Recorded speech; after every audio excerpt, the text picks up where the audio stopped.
Welcome back to English Sprout TV, the place where learning English feels like chatting with friends over coffee. I'm Alex. And I'm Emma. Whether you're a beginner just getting comfortable with grammar or an intermediate learner trying to clean up those tricky advanced structures, today's episode is going to help you finally understand something that confuses everyone. That's right. We're talking about two phrases that look almost identical, sound similar, but do completely different jobs in a sentence. Are you ready for this, Emma? I'm ready, but I'll be honest, I've seen learners mix these up for years, so today we're going to fix that. Today's topic is how to use to have been versus to have had. And by the end of this episode, you'll know exactly which one to use, when to use it, and why native speakers choose one over the other. Plus, we're going to give you real-life examples, a simple comparison trick, and a little practice session at the end. So grab your notebook or just relax and listen. Let's get started. Okay, Emma, let me start with a question. Have you ever heard someone say something like, I would have been happy to help? And then in the very next conversation, someone says, I would have had more time if I'd woken up earlier. Oh, all the time. And if I'm being honest, when I first started learning these structures, I thought they were basically the same thing, like they both start with to have, right? So my brain just filed them under the same folder. That's exactly the problem. They both contain the words to have, but they are doing completely different grammatical jobs. Think of it this way. To have been is talking about a state of being, who you were, where you were, what something was like. It connects to the verb to be. Okay, so been comes from be. Exactly. Been is the past participle of be. So whenever you see to have been, somewhere in that sentence, the idea of being, existing, located, feeling, or describing is hiding inside it. Got it. And to have had. To have had connects to the verb to have in its normal meaning, to possess, experience, eat, drink, or undergo something. So had is the past participle of have. It's about ownership, experience, or completion of an action. So one is about being and the other is about having.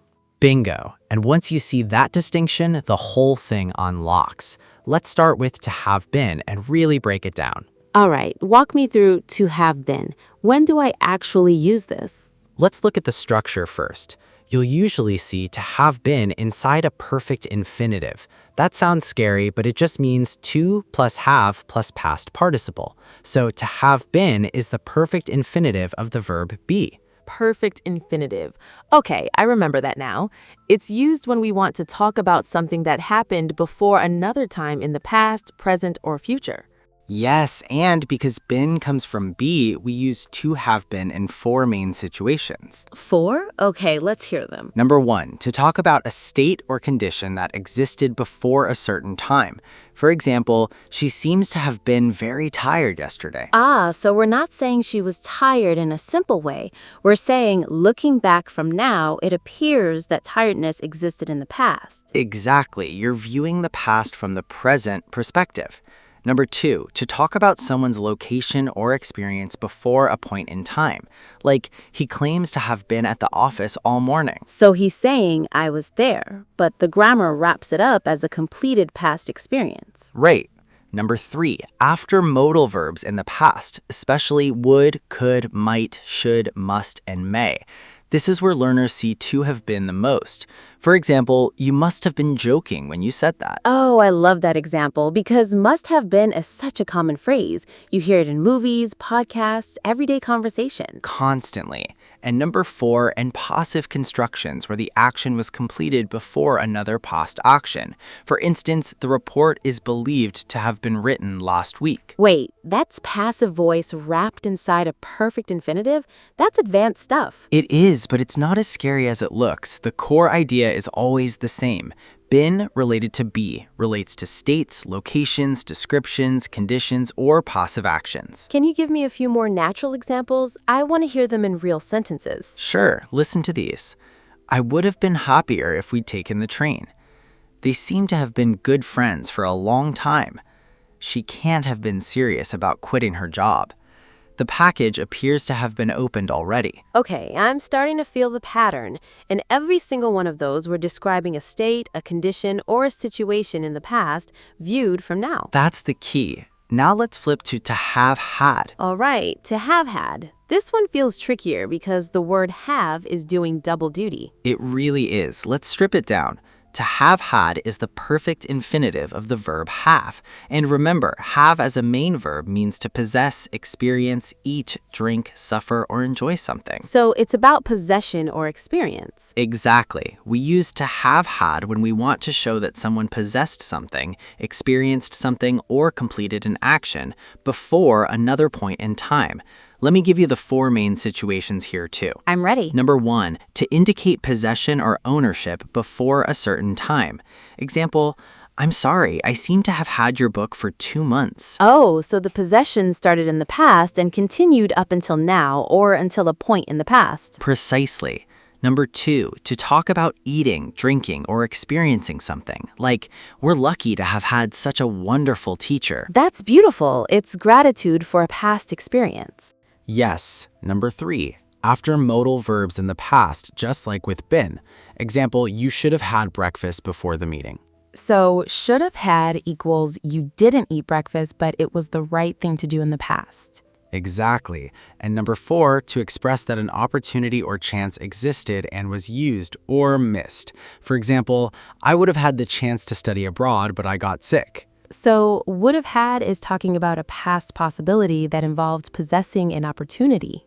Yes, and here are a few more natural examples for your ears.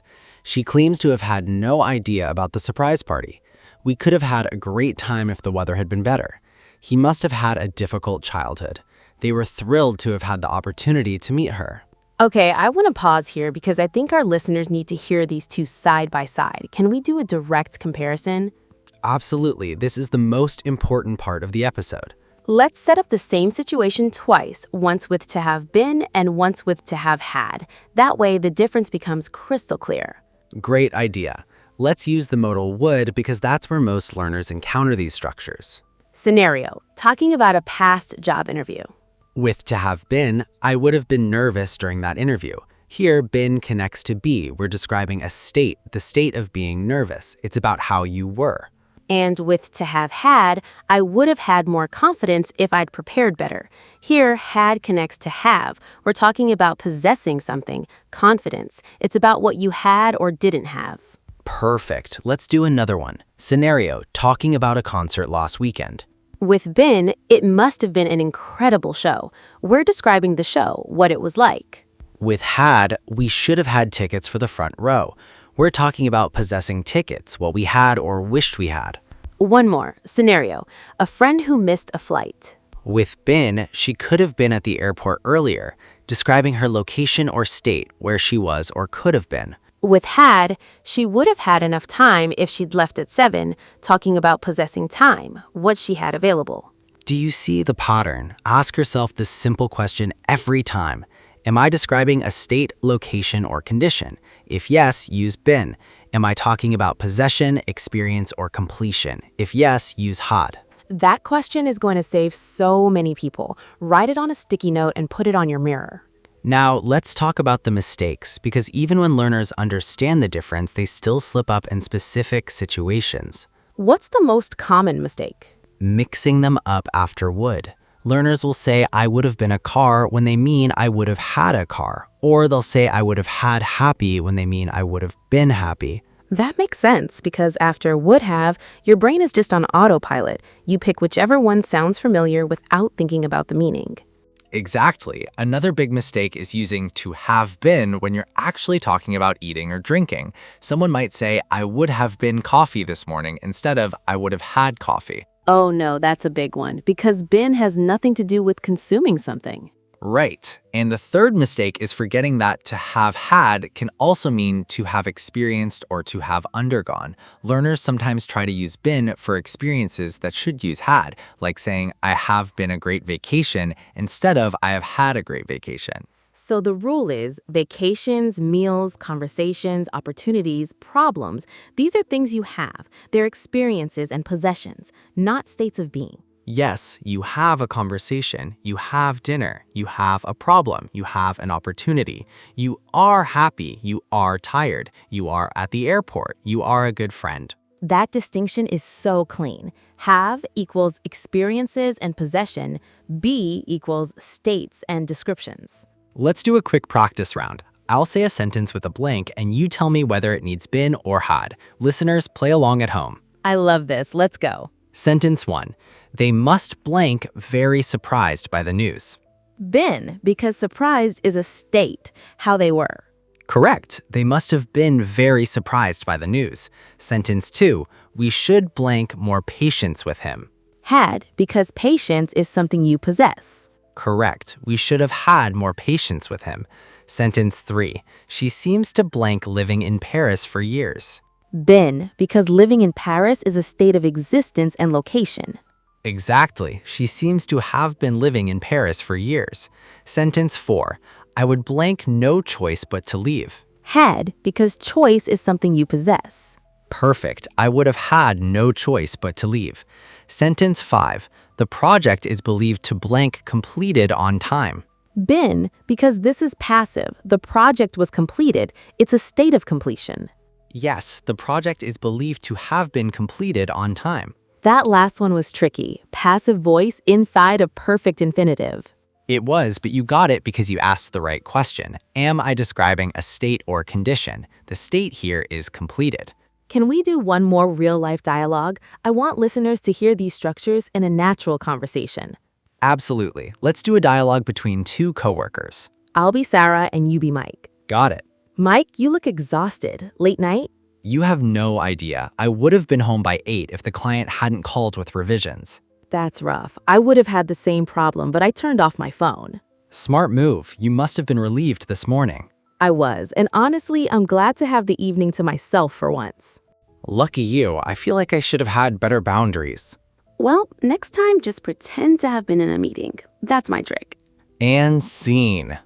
Did everyone catch those? Let's count them. Would have been, would have had, must have been, to have had, should have had, and to have been. 6 examples and 30 seconds of natural conversation.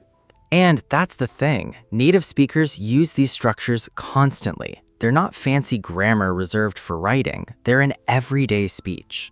Before we wrap up, let's give our listeners a quick recap they can screenshot or write down. Great idea. Here is your English Sprout TV cheat sheet for today. To have been comes from the verb to be, used for states, conditions, locations, descriptions, used in passive voice. Ask yourself, am I describing what something was like or where it was? To have had comes from the verb to have, used for possession, experiences, meals, opportunities, problems. Ask yourself, am I talking about something I owned, ate, experienced, or completed? The magic question. Before you speak, ask, is this about being or having? If it's about being, use been. If it's about having, use had. And remember the most common combinations. Would have been, would have had. Could have been, could have had. Must have been, must have had. Should have been, should have had. Might have been, might have had. Seems to have been, seems to have had. All right, Alex, let's land this plane. What's our challenge for the listeners this week? Here's what I want you to do. Over the next 7 days, listen for have been and have had in the English content you consume. Podcasts, TV shows, YouTube videos. Every time you hear one, pause and ask, was that about a state or was it about possession? And then, this is the important part, try to write 3 sentences of your own using each structure. Post them in the comments below this video. Alex and I will read through them and reply to as many as we can. Yes, we genuinely love seeing your practice sentences. It makes our day. And if you're feeling brave, record yourself saying one sentence with to have been and one with to have had, and tag us on social media. Before we go, if you found this episode helpful, please hit that like button. It tells YouTube that this content is worth sharing with other English learners around the world. And if you haven't already, subscribe to English Sprout TV and turn on the notification bell. We post new episodes every week designed to take you from confused to confident, one conversation at a time. Thank you so much for spending this time with us today. Keep practicing, be patient with yourself, and remember, every mistake is just a step closer to fluency. I'm Alex. And I'm Emma. And this is English Sprout TV. See you in the next episode.